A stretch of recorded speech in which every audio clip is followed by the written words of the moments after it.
Good morning, everyone. Happy Thursday, the god of the thralls. Actually, it's also in the correspondences of which may have meaning when putting together something to make change. It's a day of Jupiter, of power. That could be called a day of wealth and money. Tezgeet Kuse, we.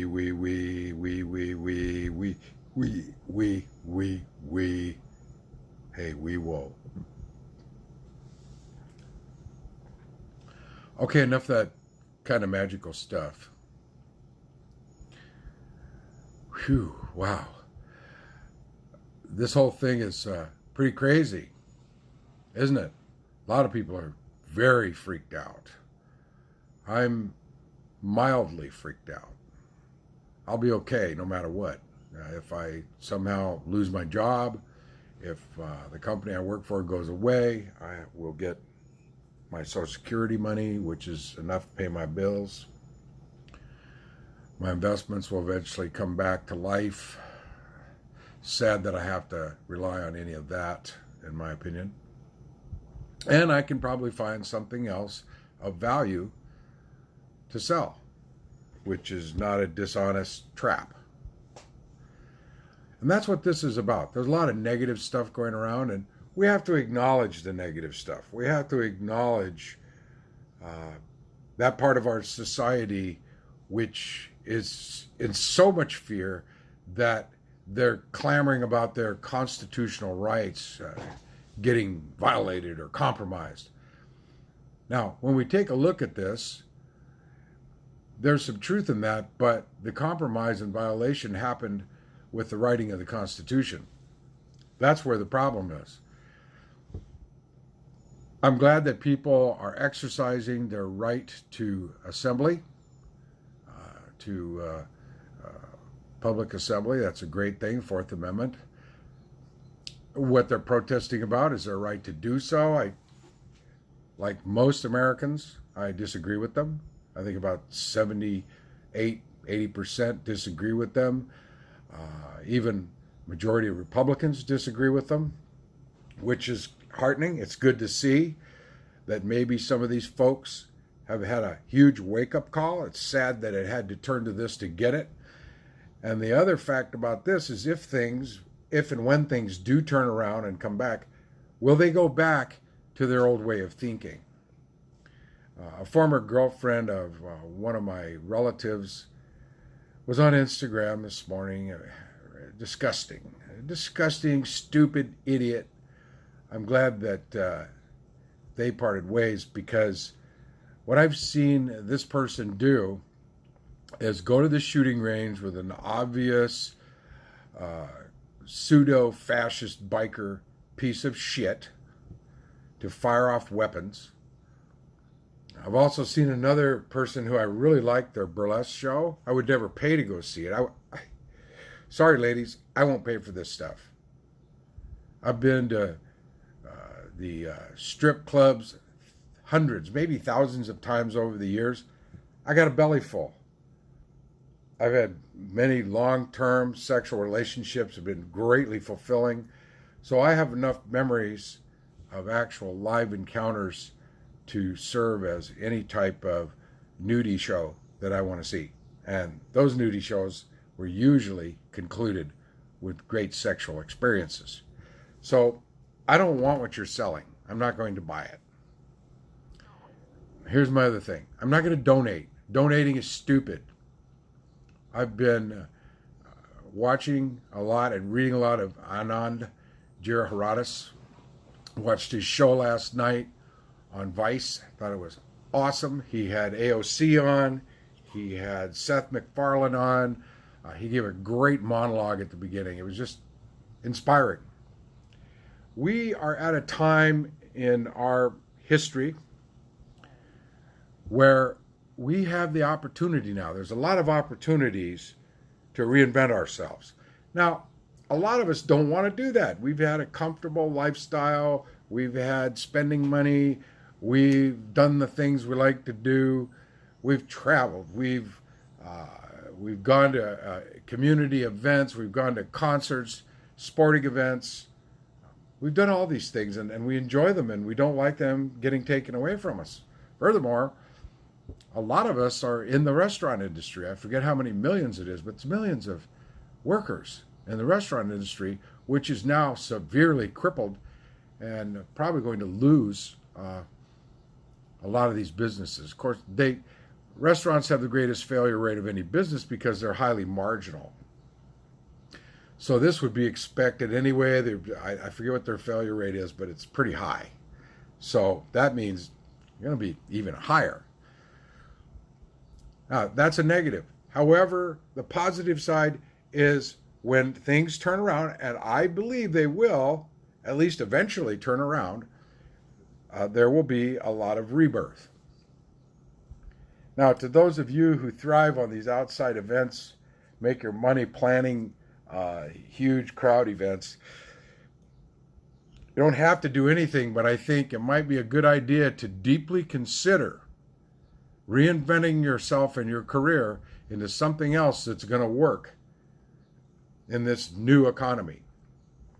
Now, and those of you who have gotten so scared that you're off in the conspiracy theory lane about things, and that one world government bullshit, the Bilderberg Group bullshit, the Bohemian Grove bullshit, the Alex Jones bullshit, the National Enquirer bullshit, the grocery store counter tabloid bullshit. It's pretty sad that this became mainstream and that people actually believe this nonsense. And now is a time when that can all be discarded for plain everyday fact. The other thing that's happened is almost Orwellian. Of course, Orwell was possibly doing hindsight rather than acting prophetically, is the whole doublespeak stuff. There's a lot of false and misinterpreted information. There's a lot of misinformation.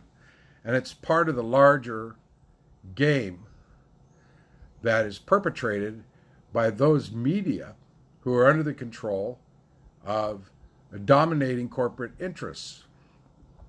And basically what this is to keep the masses dumbed down so that form of corporatist ideology, fascism, economics, it's really not a conspiracy, it's a business plan. The business plan is to keep the big companies' cash flow coming, to keep those dividends going to shareholders in the public traded companies. And the private companies is just to keep that revenue coming in. And they don't care if it's at the expense of the workers in most cases. And then you have these cretins in the business council that come out and tell us these CEOs who are making multiple millions, even billions of dollars per year, coming out and telling us they're going to do something for the people. I'll tell you what, eat shit, motherfuckers. You're not fooling us. You're attempting to make yourself look good and present a win-win situation, which is really, as Jura Harada says, a winner-take-all situation. I know a lot of you are going to think this is negative and you need to have a positive. I do have a positive here. We have the chance now to actually take our country for once, to actually make this our country. It has not been our country. This is a failed state. And of course, the claim is it's the greatest failed state in the world. Okay, I'm not comparing the U.S. to any other place. We're 330 million people. We have purportedly the largest economy in the world. We have a lot of highly trained, highly educated people. More people are college graduates now than at any time in our history, even though that number is dwindling. There's some good things about that. If people are getting well-rounded educations, I would say liberal educations, but the word liberal has gained so many negative connotations that it's become a hate label for a lot of people. As Michael Hudson was pointing out in a recent YouTube that I watched, the left has been bastardized into this corporatist, actually neoliberal nightmare. That's not the left. We know who the left is. There are those of us who were involved in the movements in the 60s and the early 70s in the real left. The old left and the new left got together, and we were actually left. And what does that mean? Well, that means we had a little touch of Marxism. Of course, most of us read parts of Capital by Marx and didn't read the second and third volumes, which is really where the story becomes evident. And what people misinterpret also, as the economists that I listen to, like Richard Wolff, like Michael Hudson, point out that most of your economists are Marxists. Oh boy, is that shocking. Now you're going to want to, now you right-wing bastards, if any of you are listening, I doubt you are, but if you are, good for you. Maybe there's a little bit of fact research you could do. Most of your neoliberal economists came from a Marxist background. It's the Chicago School of Economics, Milton Friedman, von Mises from Austria. This has polluted and taken over our economics. We don't even have the outdated Keynesian economics working for us anymore. We have neoliberal economics, and it's destroyed the world almost completely. That's not really a negative. The positive here is we can root out these bastards. We can push them out of the way. We don't have to say please or thank you. We don't have to berate them, and I know I berate them quite a bit. No apologies for my ad hominems. However, the real deal is we need to push them out of the way. We need to go forward. We need to take our country. We don't have our country. The gun nuts, they want to have their guns so they can get rid of an oppressive government. Got news for you guys. You have an oppressive government right now. You have a wannabe dictator who is lame. Actually, it's a blessing that he's not what he is, that he is a strong leader. If he was a strong leader, if he had a lot of smarts in his control mechanism, we'd be in gigantic trouble. Huge trouble. This guy is a monster. He's a monster. And I don't have to go on with that because I can't tell you how many other commentators have pointed this out. It's been widely pointed out. David K. Johnson's been pointing out the failure of this knucklehead since before 2015. He knows what a crook this guy is, what a liar, a cheat, and a thief is. And that 20% of the country that just worships the ground that he walks on, they don't believe any of the truth about this guy. They don't believe any of it. I had to point out the one the other day about Trump University and what a swindle that was and how he had to pay a $25 million fine. Now, I'm sure that individual has found a way to confirmation bias his way out of that. I don't care. I'm not going to. Here's another thing. We're really not able. I want to thank my Republican friend, John Nelson III. I want to thank him for pointing out to me, because he's an old debate team guy, as I was. I didn't like it, so I didn't do it. At the time, just too many 3x5 index cards in high school. That was in the early 70s, late 60s. But I want to thank him for pointing out that on Facebook, having comment wars on posts does not qualify as debate. It's nothing but rhetoric. It's spewed rhetoric. That's all it is. So in a lot of ways, it's kind of a useless enterprise. I like to engage in it because it's fun for me. It's fun. You might think I'm an idiot for doing it. You know, I know a lot of people who like to lay back and watch because they're working some kind of strategy, which I haven't seen produce anything for them. Now, I don't know about any of the rest of you, but my goal way back when to cause change in accordance with my will was to get laid, to make money, and to have fun. I have accomplished that for decades. Now, you could judge me on your interpretation of what that means to you. I don't give a shit. I don't give a fuck about that. We're talking about what I did for me and not your assessment of my performance, which most of you who've made those judgments that I see in these little passive-aggressive inferences from time to time have no clue. You weren't in my shoes. Neither was I in yours. However, I have not judged you and your accomplishment or lack thereof. None of my business. I really don't care. And what you say about me is none of my business. I'm not going around bean counting on the issue. So getting back to what our opportunity is now. We have a huge opportunity to reinvent ourselves. We can make new businesses. Now, if you don't think a lot of automation is going to be coming as a result of what's happening now, you might need to re-examine what's been going on for the last 20, 30 years. There's going to be more and more of that because of pandemics. And if you don't think that there's going to be more pandemics, which are an indirect result of our global climate change catastrophe that's in progress, you need help, man. You need help. If you want things to be the way they never were, which is that idyllic idea of the way things were in the 50s, of which 90%, well, probably 95% of you weren't, number one, alive then, number two, didn't really live in those times.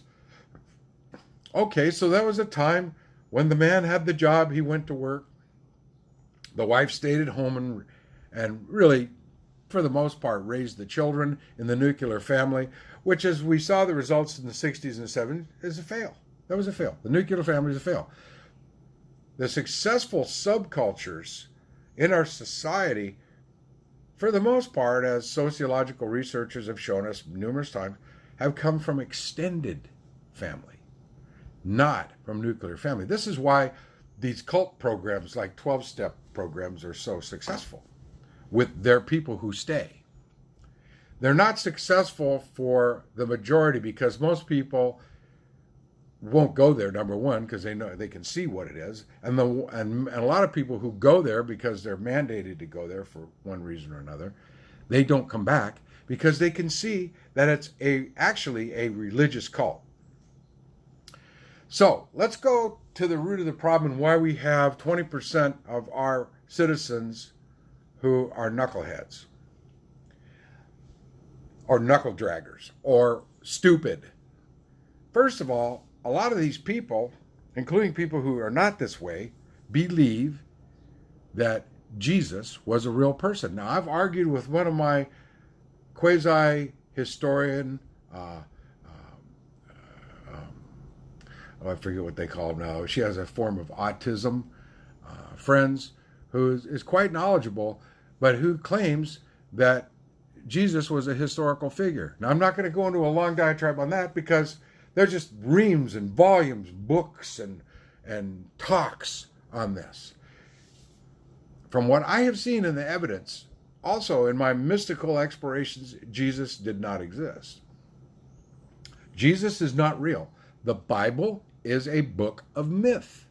It's basically contrived bullshit. The Old Testament probably has more fact in it than the New Testament. The New Testament is basically a series of cult documents. Most of it is contrived. Most of it doesn't corroborate. Most of it has no historic basis in fact when it comes to the actual physical existence of Jesus. So, people believe in this myth. They think this shit is real. They have concretized, in the words of Joseph Campbell, who one of my dear friends despises, who I'm 50-50 on, who said that they've concretized their myth, and thereby, in doing that, they've killed the power of it. I'm also going to skewer some of my esoteric Christian friends who are embracing Christian Gnosticism and all of a sudden, it's bullshit. I'm glad you're getting that right temporal lobe experience from it. I get the same experience having a shit on the toilet in the morning. I get the same experience from physical exercise. I get the same physical phenomenon experience from a lot of different things that I do. So here's why the 20% is so diluted. Most of them are fanatical, cult-like, evangelical Christians. They believe the biggest lie that has ever been perpetrated on the Western world, in my opinion, and to the meandering research I've done over the last 50 years, 50 plus years. They're deluded. This is why they follow an SOB and his gang of cretins. They're in the executive branch of our government. This is why they like him. He tells them the big lie, and it makes them happy. Most of them might know it is a lie, but they like the lie. And he repeats it. He's very good with hypnotic language. He repeats it over and over again and changes the cadence of it. And so he keeps these poor knuckle draggers hanging on to every word. His supporters in Congress and business are doing that simply out of greed. They think it has enriched them. Guess what, motherfuckers? All those gains that came from the previous administration and continued through this one are gone now. Unemployment is greater than the Great Recession of 2008, 2009. It's greater. Yeah. So, this Make America Great Again, well, motherfuckers, it never was great. And that's okay. Because that's the first thing we have to do, is to get realistic about this. It never was great. Now we can seize the opportunity to truly make it great. We can make it great. That's what we need to do. We need to make our country, our life, our citizenry great. However, this is going to require us to do some work. And if we're not willing to do the work, if we want to put it on automatic pilot, we're going to continue to be slaves, basically, of the rich, who will tell you, oh, no, we don't want you to be slave. We want blah, blah. When you prosper, we prosper, which is actually true, but that's not what's been happening. We're not prospering. Only 10% of us really prosper, and now that's going away. And who's going to survive that economically? Most of the 1%. Where's that going to leave the rest of us? As usual, fucked.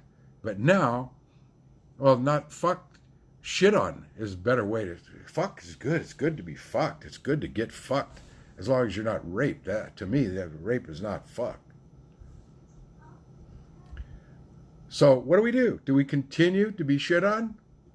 Or do we finally seize the opportunity? And it's going to take a lot of work, but we need citizens to seize the opportunity, take control, and we have to reinvent ourselves. If we don't do that, truly, we remain shit on.